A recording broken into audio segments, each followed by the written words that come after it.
Let's do it. First off, we let Negan out of the cage for one day and one day only. Jeffrey Dean Morgan is about to walk up on the stage.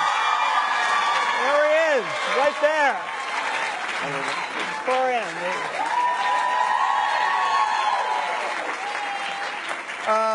Quick question. Do we have any Carol fans in the house? All right, Melissa McBride is going to walk through that door. There she is.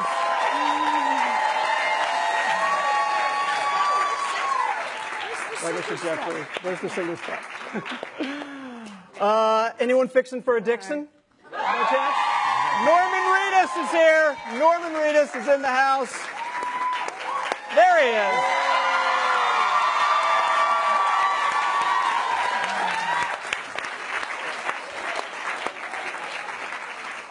And she's been a writer and producer since back in season 2. She is the new showrunner of The Walking Dead and gave you that premiere you just saw. Angela Kang, ladies and gentlemen, right there. Angela Norman. All right. Take a seat, guys. Thank you. Good stuff. I don't know if you guys were as struck as I were watching that premiere about those new opening credit sequences. You guys like that? Angela, let's just start that. Where did the inspiration come from for that? Because obviously we've seen every year they're like tweaked a little bit, little changes, but obviously a dramatic redoing there. Yeah, I think that for the past 8 seasons, it was all kind of a similar version of the titles, but degrading over time. And then since this opens a new chapter of the story, we just thought, hey, this would be a fun time to do new titles. And you know, this pitch came in from this company, Huge, that did the titles, and I was so struck by sort of like the graphic novel feel of it, and they really incorporated a lot of the themes and sort of visuals that we have this season, and we thought it was really fun to have these kind of hidden objects throughout the landscape. So I fell in love with what they did, and I'm glad people like them. Yeah, if you guys are like me, you're probably trying to peek, like look at every corner of the screen as they're going by to everything that's in that. Norman, what was your reaction first time you saw that? I loved it. We can always tell, like on set, when we're doing something good because of our crew is so good. And that, we come in, we do a scene, we leave. Those guys are there all day long, all night long. And I know, like, we've sort of gotten into this rhythm. Like, you do a scene and you look at, Deej or focus puller or somebody, and they'll either go like this or they'll go, like whatever. And you'll know, you're like, can I do another one? You'll know when to do it. But we did we showed the screening at a bar in Sonoya where we shoot, and it was the first time that I saw those title sequences. But we had the whole crew with the beer in their hands screaming at the TV, and I was like, all right, we're good this year. So. Melissa, I want to know what objects are hidden. My ears. So many objects, yeah. Ears. Your ears are hidden. Ear necklace. There's people's weapons. Necklace. Not all kinds of little things. Yeah. You got to look in like all the little corners and things, and there's all kinds of stuff. Yeah, and I think it's a nice change too. Yeah. Yeah. Jeffrey, what do you think of him?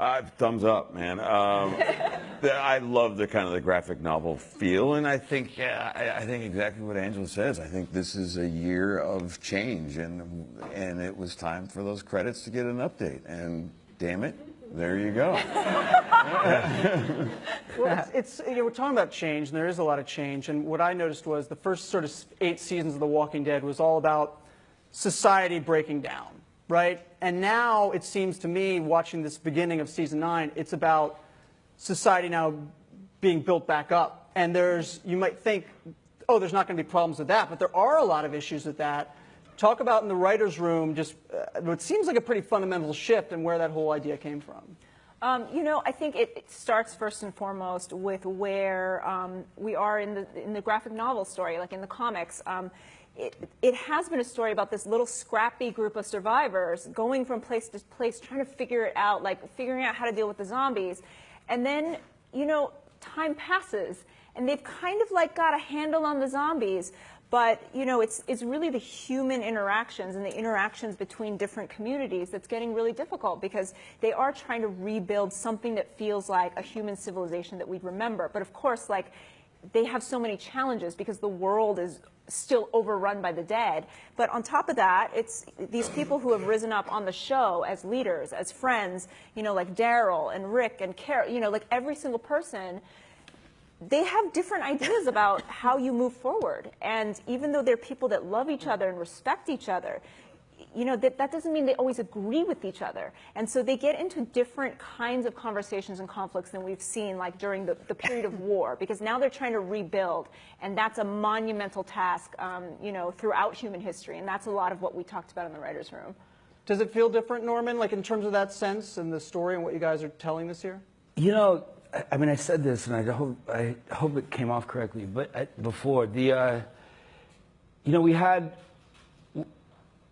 you know, we did a couple of seasons of like a good guy and a bad guy, and they kind of like bumped chests, like I'm gonna kill you, I'm gonna kill you, I'm gonna kill you, and it was great.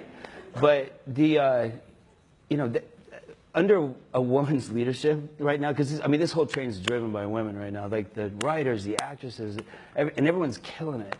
But I don't think women really chest bump, you know, like you know. Bump chest with Melissa? Yeah, but I mean, like, I think, like if a woman says, I'm going to kill you, like, you should hide, you know what I'm saying? Like, run, you know what I'm saying? So it feels different. It's in a million different ways. It's great. I'm having the best time ever. Yeah. Melissa, I'm not going to ask you about chest bumping. But have you, time. Does it feel like there is a different vibe to season 9, what Norman's talking about? Yes. Yeah, it feels very, very brand new. You know, it feels like we've just found a new way of being even our own selves, you know, where we've been through for the last 9 seasons. We've become very different, evolved people, versions of our own self. And then the world is taking back, you know, going back to before we had all these modern conveniences and resources. And now we're pilfering through the museums and looking for archaic weaponry and things like that. It's really interesting, and I like the change. It feels new. The landscapes feel very new. Yeah, the preparations are new. It all feels very new. it feels like a Western. Yes. You know? Yes. Well, I get that. I get that vibe a lot. I mean, that's what the West is, right, Angela? The West is building, right? It's not turning out. It's building new frontier.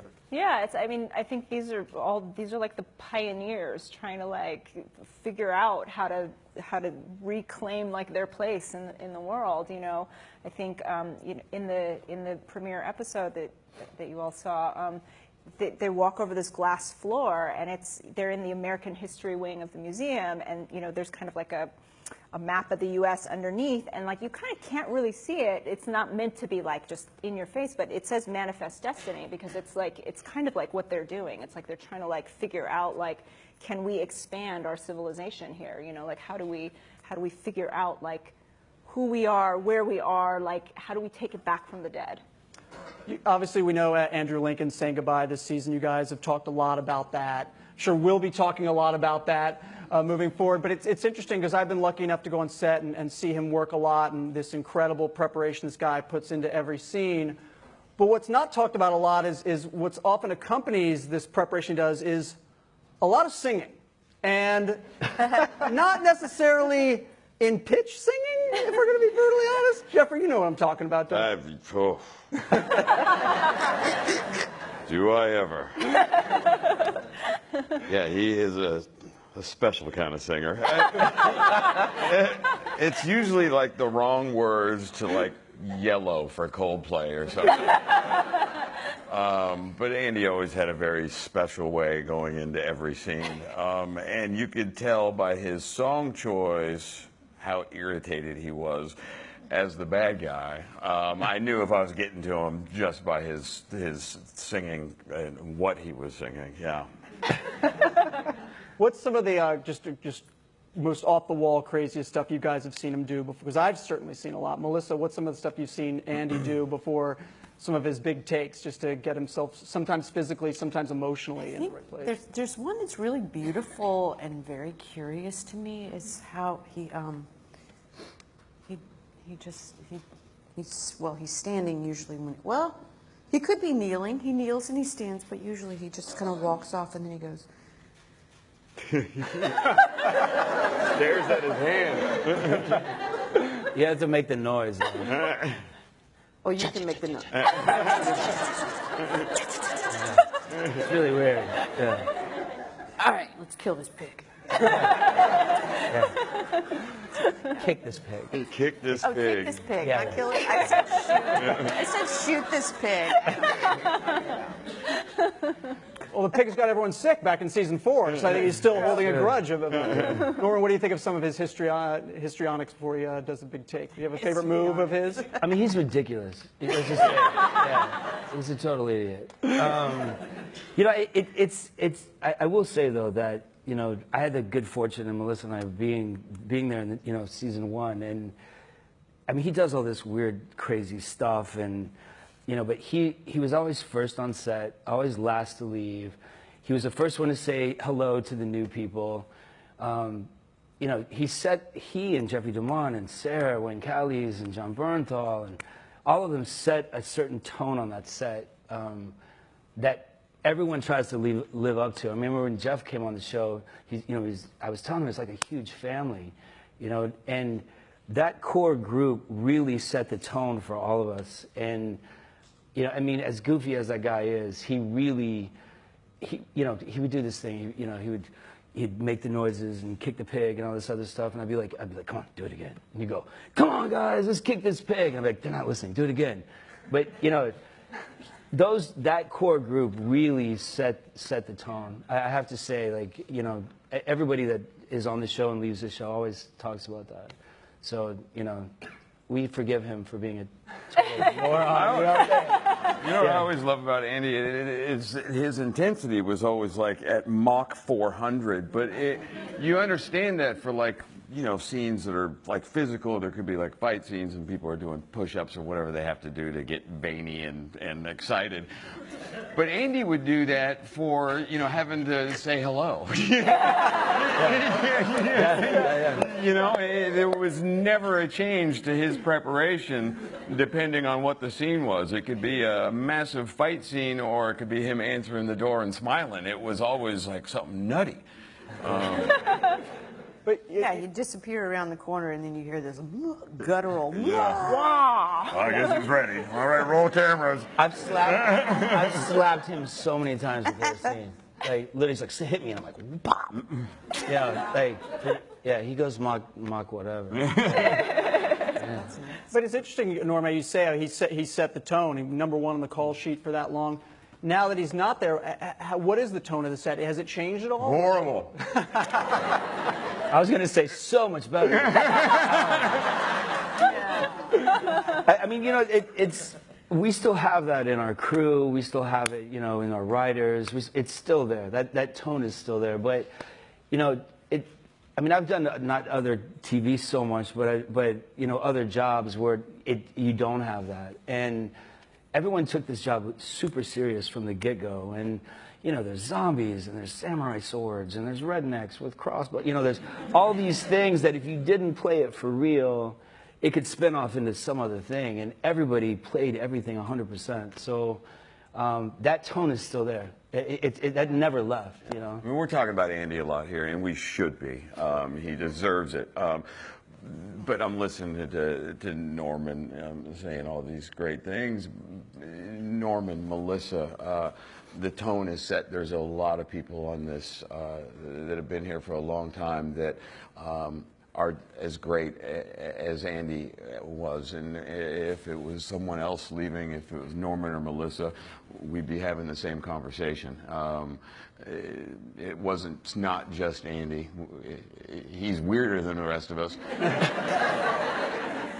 But, you know, sitting next to me are some incredible leaders that the tone will never be lost. The intensity and what it takes to film this show is something I've never witnessed on anything, and it's a special group of people that show up every day and shoot this show, and two of them are right here. Yeah.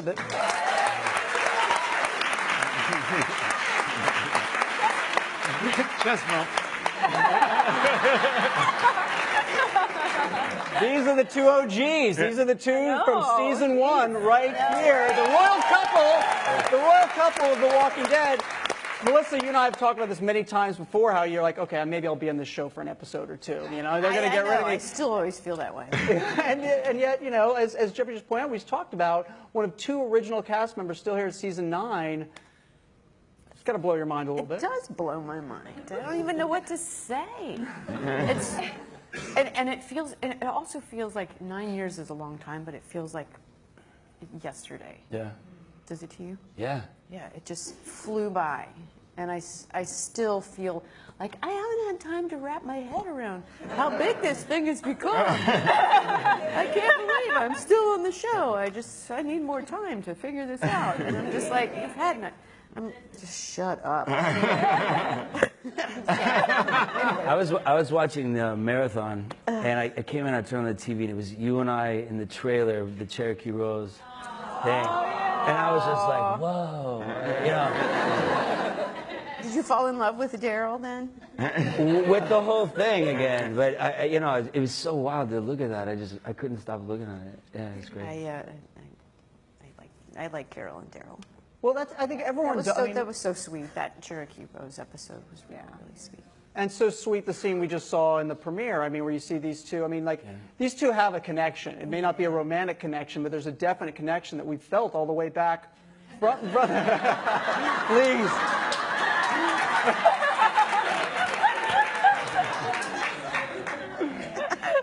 It's easy to work with Melissa. You literally just kick back and just pay attention. It's really simple, you know. Real quickly, before we get off the Andy thing, who got the last prank in? Who won? What's the update on the prank war?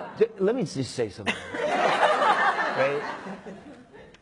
He could prank me 300 more times, and I'd still be the winner. Like the last prank, while we're doing this big scene, you know, we come back and he told this dude Landon, who he's back at base camp, to wrap my car in toilet paper. Like, he didn't even do it himself. You know? That's how lazy he is. You know? Like, you could do that 1,000,000 times. Like, he'll never catch me, ever. He's outsourcing. He's so far ahead of him.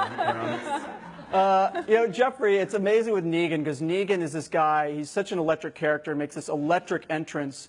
But in the comic book, it's almost kind of even more fascinating, this character becomes after the war.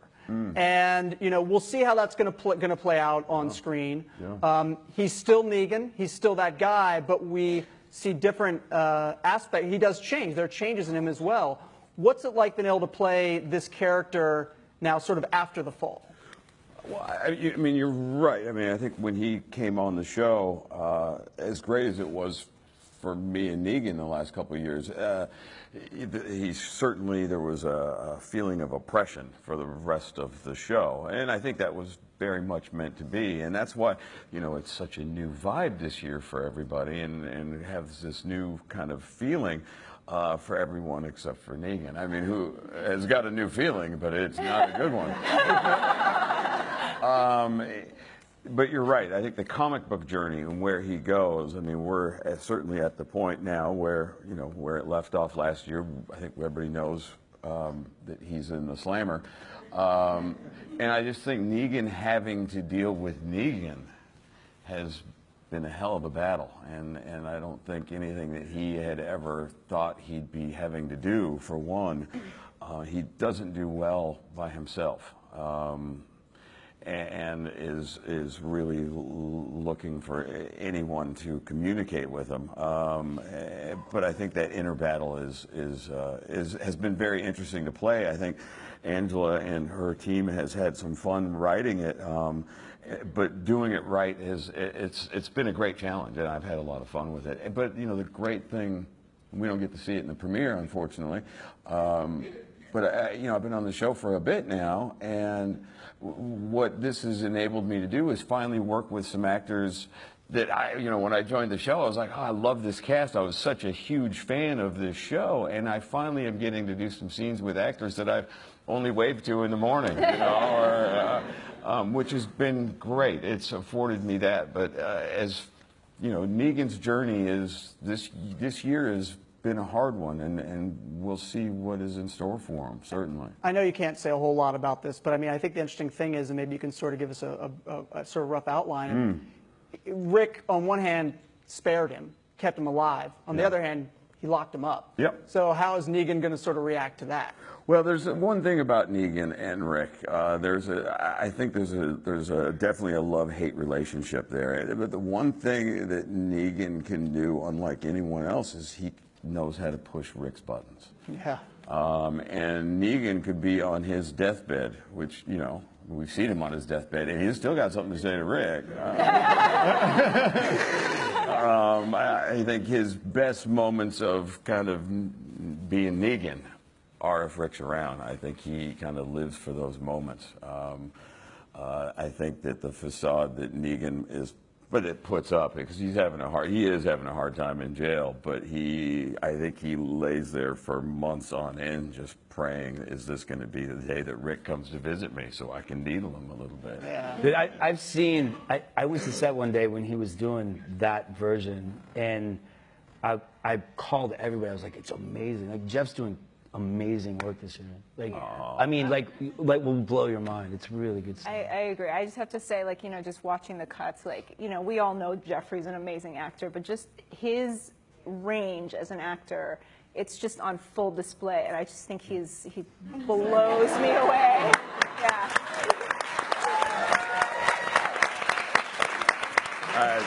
I paid them to say that. No, thank you. It's been a joy. I mean, it's a whole different deal. I mean, we've seen Negan do the same thing for a couple of years, so it was time, and it's a 180. You know, it's cool. Let me just say, him being in that cell, if Daryl's not going down there with a tape deck and playing Easy Street, blasting Easy Street at some point, you guys are doing it wrong. I don't want you to do your job, Angela. With like a can of dog food, you know, a dog. Daryl doesn't want to hear that song again.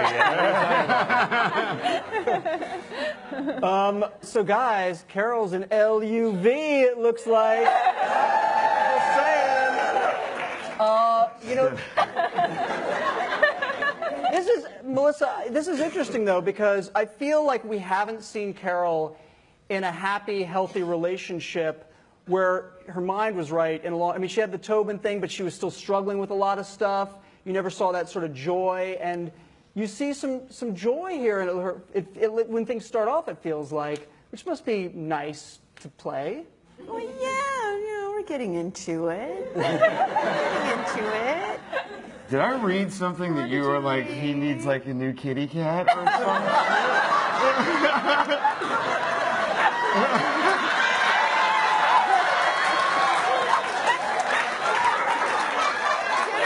Wow. It was a quote. Who wrote it? It might have been Dalton, I don't know. I might have said that, you know, down there. Did you say that? Probably. Did you say that? No, it was you. It was. Yeah, I said that. Yeah, you did say it. Hey guys, she likes cats. I think I a can lot. pull it up. Yeah, anyway. Penis, sure. Yeah. Well, you know, they're a cute couple. He's very different. They're very good. He's you know, very theatrical. Very theatrical. Yes. Carol's very pragmatic. He's a dreamer, and Carol's very pragmatic. Well, people have been calling Carol a queen for a long time, but if you marry a king, you're officially a queen. Yeah, I think that might be one of the reasons why she said, you know what, let me think about this. Yeah. You know, Angela and I have been talking a lot about how, you know, we've had the time jump, you know, more time has expired, and you've seen there's a lack of supplies around. We see everyone going around on these horses and carriages. Yet I couldn't help but notice that Daryl's still on his bike. And I'm like, is Rita hoarding all the gas? Does Rita have like a secret stash of gas and crossbow arrows somewhere? Angela, you take this one. They are making ethanol at the sanctuary. That's where he's been Corn pulled fuel. up, and they've modded the motorcycles. It's, you know, motorcycles are pretty fuel efficient.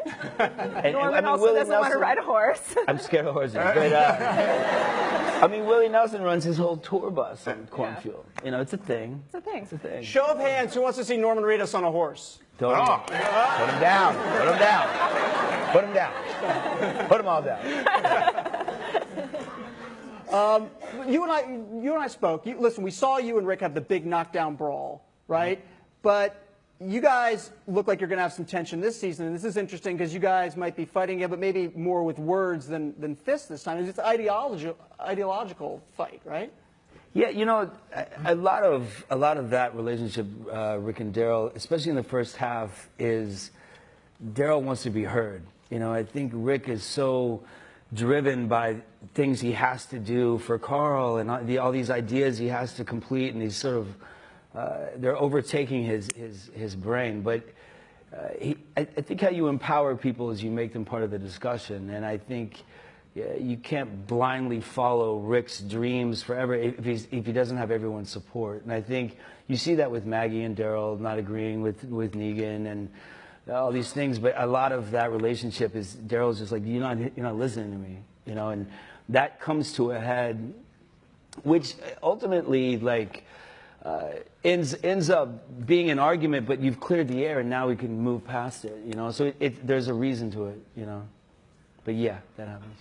One of the things I love about this episode is going back to the city. I always love it when you're back to. We don't get to see it that often. Why is that, Angela? Is that logistics? Is it a cost issue? Is it a story issue? Because, or is it just like you don't want to overdo it? Because I love it when you guys go urban. To me, it feels like a throwback to where the show started. Also, maybe that's why, you know. I mean, I think part of it is like, you know, there's all kinds of reasons why, but you know, I think for a long time the cities were really overrun. It's incredibly dangerous to go, and it's also like where our characters are supposed to be at. They're not in like immediate proximity to the city, so to plan it, and especially now when they don't have like giant trucks that they can all pile into and just zip down some highway, it's kind of a thing. Like they have to be ready for it. They have to prep. They have to, you know, like have all the right supplies, the right team, a plan. And so it's sort of a special thing. You know, for this premiere, like I always loved in the comics that they would go into DC, and I just thought like this would be such a fun mission to see our people like together again, like, you know, like on a bit of an adventure. Of course it kind of spins out and goes wrong in a way because it's The Walking Dead, but you know, like it's like this is sort of symbolic of like what they're trying to do. Like they're trying to rebuild a civilization, and like what better way to start than by going to the nation's capital, but just not in the way that you might expect, you know. Yeah. And like I mentioned, I grew up in DC, and you know, we had winter in DC. We had winter. Are we ever going to see winter on this show? Hope so. Some snowfall, maybe? A flurry, a wintry mix? Just anything below 100 degrees would be spectacular. Which is a good point. Do you guys like when you go out on location and shoot, or do you prefer at the studio when you go out into the city? I mean, I remember back, you guys had an episode in season 5 or something like that where you went in the city also. I mean, I don't like it shooting in air conditioning. It freaks me out. I mean, that heat is part of the show. So whenever we do an episode and it's air conditioning, it feels really weird to me. It's feel weird. Mm-hmm. Yeah. I mean, you know, I like that. I don't know, do we have air conditioning on the studio? I mean, is there any air conditioning anywhere? Yeah, I shot yesterday in air conditioning. It was weird. I was shooting late last night, so excuse me from Chris Cross right now. All right. Well, you guys must be sick of me asking you questions. We have some audience questions that we're going to get to now. Right. Some folks asked you. I'm going to go through some of these right here. And the first one is for Angela. And it's from Tom in Yonkers, who writes here, you wrote Still with Beth and Daryl. Remember that episode? And Beth's statement was pretty prophetic. She said, you're going to miss me when I'm gone, Daryl. You're going to be the last man standing, Daryl. Were future storylines known already? And I guess what Tom's asking is in terms of your process of how far out you guys map stuff out a little bit, and how much these statements meant then into what we're seeing now, I guess. This is what, 4 or 5 years ago? Yeah.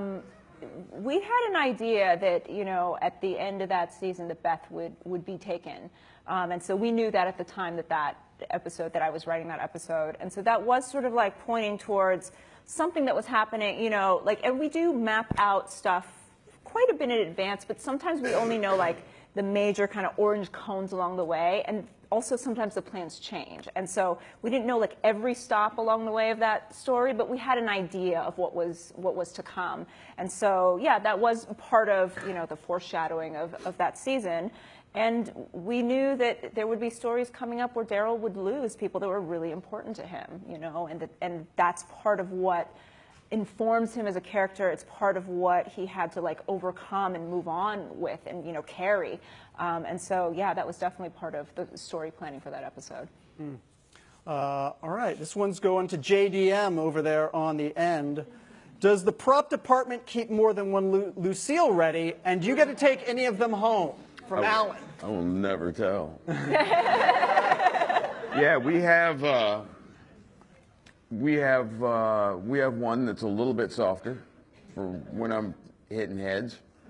It's not a lot softer, mind you. It's got a fiberglass bar running through the middle of it that you can feel. And then we have a couple wooden ones, because I've taken a couple swings and broken a bat. So I want to say there's like 8, and Nicotero stole the big one, the one that my introduction bat. He ran off the set so fast on that last day. It's like he was kind of like, "Where'd Greg go? I want to say goodbye." And he's like shoving Lucille in his pants. Not seeing anything here. He's a little bit of a klepto. But I do have one. I've got one from last year. That's in a little glass case and will remain there forever. Yeah, and there was that oversized one right for the perspective shot of the bat. That's right. Yeah, really big one. My first 2 nights of filming, they had a bat made that was probably 4.5, 5 feet long, hugely oversized, just for one still photo that they used for, you know, press, looking down the barrel of the bat. Yeah, I was like, they handed it to me. I'm like, what the hell is this? You know, it was like a Fred Flintstone quote. You know? Bam Bam. Bam Bam. Bam Bam. That's it. Bam Bam. Yeah. Thank you, buddy. This is actually an interesting question because I know you guys are all big music fans. It says, we know you're actors at heart, but if you could join any band on tour, which would it be? This is from Anne Marie in Fairfield. And Angela, we'll start with you. If you could go on tour, leave the family at home, and be touring the country with any musical artist, who would it be? Band. Wow. Willie Nelson would be fun. I was going to say Willie Nelson. But then I thought it might be taken the wrong way, and I was going to say Dolly Parton. And we just took it the wrong way. Yeah. All right, well, she's locked in Willie. All right, Angela? He's got some good stories, I bet. I don't know. You punting? All right. I'm punting. Read-us? Jeez. I think you too, because I'd make a lot of money. Good answer. I have 2. I'd be either Zeppelin or the Eagles. Less money. I like that. Less money. Funny. But I get to trash the hotel room. Okay, I take mine back. Maybe I'll just go with Willie for a couple of cities. Yeah. And straight to Snoop Hop on Dogg. somebody else. I know where your head's at. Let's just go bus hopping. I like that. All right, another question. We'll go down the line on this one. What was your favorite moment? This comes from Isabella, who's 10 years old. Is Isabella here? Is Isabella here? I'm not sure if she's here. No. Oh, yeah, yeah. She's dressed like Carl, apparently. Look at that! Yeah. You look awesome. Isabella wants to know, what was your favorite moment from the previous season? And Jeffrey, we'll start this time with you and go down the line. Favorite moment from season 8? It could be your own moment or a moment involving... God, I'm trying to, you know, everything kind of runs into each other is the problem. Yeah, I'm trying to... Oh, we lost Carl, and you're dressed as Carl, so... It's kind of rubbing No, it that's in. not my favorite moment. How dare you? That was me putting the pieces together. How dare you? My favorite moment... Look at her little face. Look what you did. No, My favorite movie moment from that, I'm going to go because you are dressed so appropriately, is that final scene when I'm talking to Carl. He's up on the fence above. Stole mine. I stole yours. I know, it's mine. You wrote it, if I'm not mistaken. Yeah, I love that scene. Obviously, there was a lot of sentimentalness happening there, and I loved working with you. Melissa, what was your favorite moment from last season? Oh, that's got to be when we had a celebration for Andy. And Josh came dressed like Judith. Josh McDermott. That was this year. That was this year. That was I'm this sorry. That was like a month ago. That was like a month ago. She's still with Snoop Dogg right now.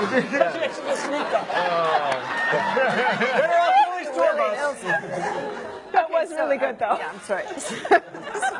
That's not even from the show. I was at your house. I know it wasn't my house. You're right, though. It does all blur together. It blurs all together, but this was my favorite moment of any season, probably, was when Josh came around the hallway doorway. It's not a spoiler, though, right? No. Because I kind of let my guard down when I'm like, I don't have to worry Are you about talking any about spoilers. the party? No, Andy's leaving. Yeah. Yeah, right? Everybody knows that, right?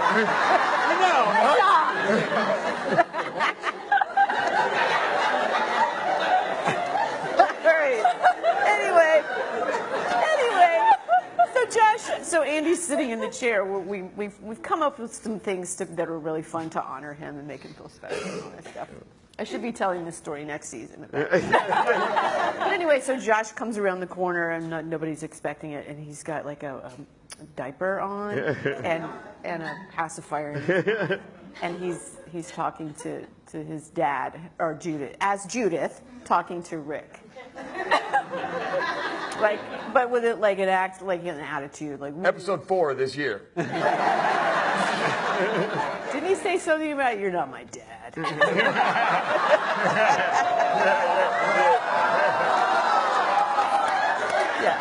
That's deep.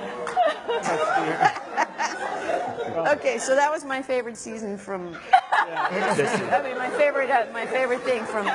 We'll allow it. We'll allow it. Norman, top that. Wow.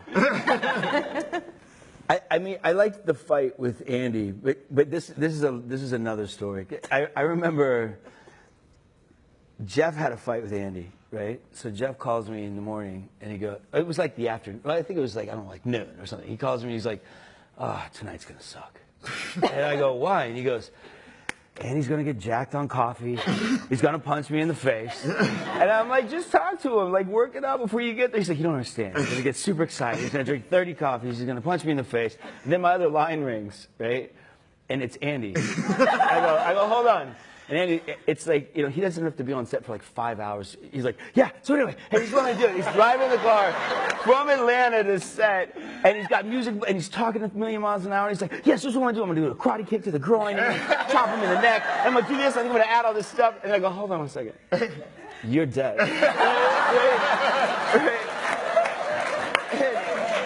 And he's like, "What do you mean?" I'm like, "Dude, he's driving to set right now." From Atlanta. Yeah. Can you imagine him being that jacked up? Like, And he 5-6 hours beforehand. But he only drives 40 miles an hour. That's true. That's true. That's true. Cut to 10 hours later, I text Norman a picture, and I've got ice on my face. Yeah. He's punched me in the face. Yeah. Exactly like I knew it was going to happen. Yeah. Yeah. That was a good moment. Yeah. I like that one. Yeah. And he topped it. Good luck, Angela. Good luck. I can't top this, but to stay on the Andy jacked up about a fight theme, I was once in a meeting with Scott, got a call, and it was our director, Mike Satrazemis, and he was like, "Hey, so, I just got out of rehearsal with Andy and Jeffrey, and in the fight, Andy's wondering if he can punch Jeffrey in the nuts. And we were like, what? Are you joking? So, no, like they really think like a nut punch is the way to go. It was actually, I wanted to punch him in the nuts. Oh, you wanted to punch and him in the Andy was nuts. like, yes! I fucked up the story. Yeah, because remember, it's when I'm on the ground and he just hit me with that bell or whatever. And the only way I could get him off me after we rehearsed it was, I was like, Andy, what if I punch you in the nuts? And he was so excited about it. He thought this is a great, he's like, just do it. And we were just like, somebody's actually going to get punched in the nuts and we're going to get sued. It's going to be bad. I would like to see the pages. And on that note, guys, this has been awesome. Even better than everyone anticipated. That was pretty high expectations. Jeffrey D. Morgan, Melissa McBride, Norman Reedus, Angela Kang. Season premiere Sunday night on AMC. Thanks so much, guys. Appreciate it.